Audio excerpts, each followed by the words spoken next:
മക്കളെ നമുക്കിന്ന് രണ്ടാമത്തെ ഗീതം നോക്കാം. അതും കഴിഞ്ഞ ഒന്നാമത്തെ ഗീതത്തിന്റെ അതേ രാഗത്തില്. എന്താ അതിന്റെ രാഗത്തിന്റെ പേര്?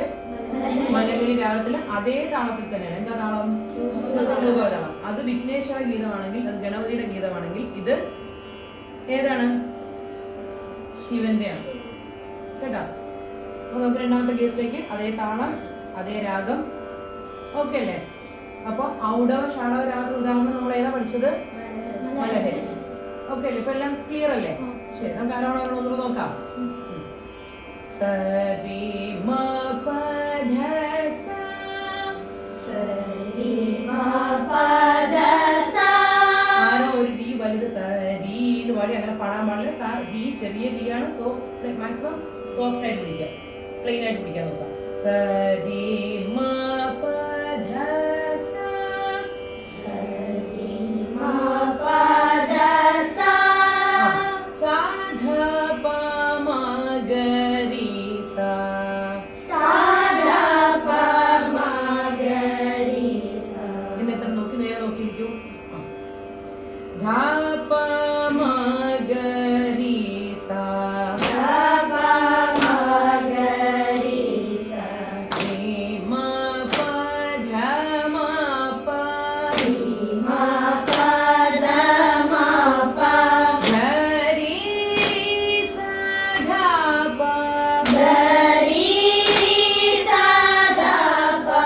ധ പ മ ഗ രി സ, ധ പ മ ഗ രി സ.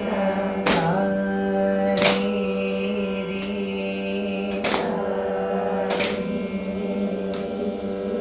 ധ പ മ ഗ രി സ, ധ പ മ ഗ രി സ. സ രി മ ഗ രി, സ രി മ ഗ രി. സ രി ഗ രി സ. സ രി ഗ രി സ. ഇനി നമുക്ക് സാഹിത്യം നോക്കാം. കുന്ദ ഗൗര, കുന്ദ ഗൗര, ഗൗരീ വര, ഗൗരീ വര. മന്ദിരായ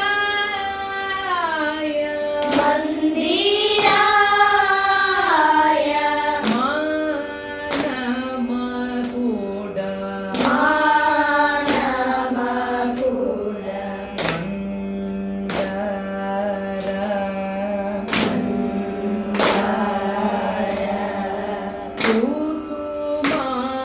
കുസുമാകര, കുസുമാകര,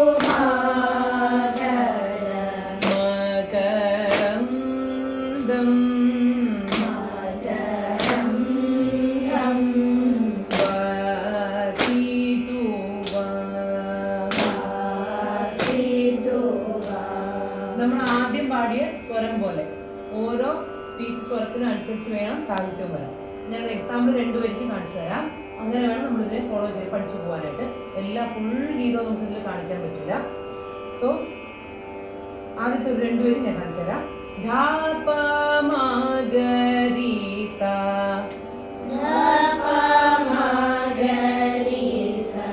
കുന്ദ ഗൗര. കുന്ദ ഗൗര. ഇതുപോലെ കിട്ടാത്ത സാഹിത്യത്തിന്റെ സ്വരം പാടി നോക്കിയിട്ട് വേണം സാഹിത്യത്തിനെ ക്ലിയർ ചെയ്യാൻ. രി മ പ ധ മ പ, രി മ പ ധ മ പ. ഗൗരീ വര, ഗൗരീ വര. ധ രി രി സ ധ പ, ഗ രി സ ധ പ.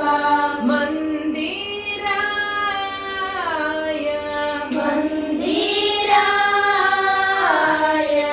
ധ പ മ ഗ രി സ, ധ പ മ ഗ രി സ. മാനമകുട, മാനമകുട.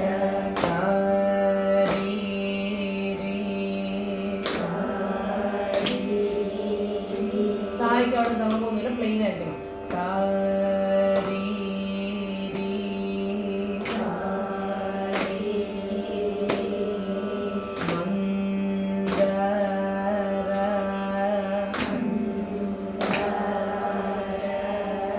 ധ പ മ ഗ രി സ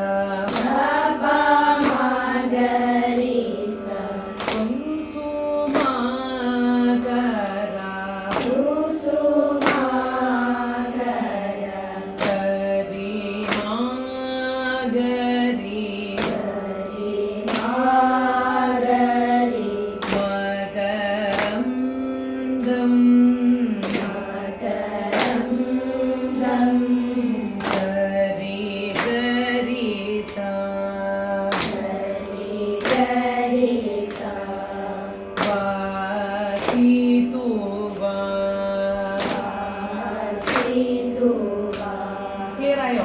സ്വരവും സാഹിത്യവും ഇങ്ങനെ ഫോളോ ചെയ്ത് പോകണമെന്നത് ക്ലിയർ ആയോ? ബാക്കി നമുക്ക് 2 സ്റ്റാൻഡ്സയും കൊണ്ട് അതും കൂടെ നോക്കാം. ഓക്കെ അല്ലേ? ഹേ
ശരി, നമുക്ക് അടുത്ത ക്ലാസ്സിൽ 3ാമത്തെ ഗീതം നോക്കാം.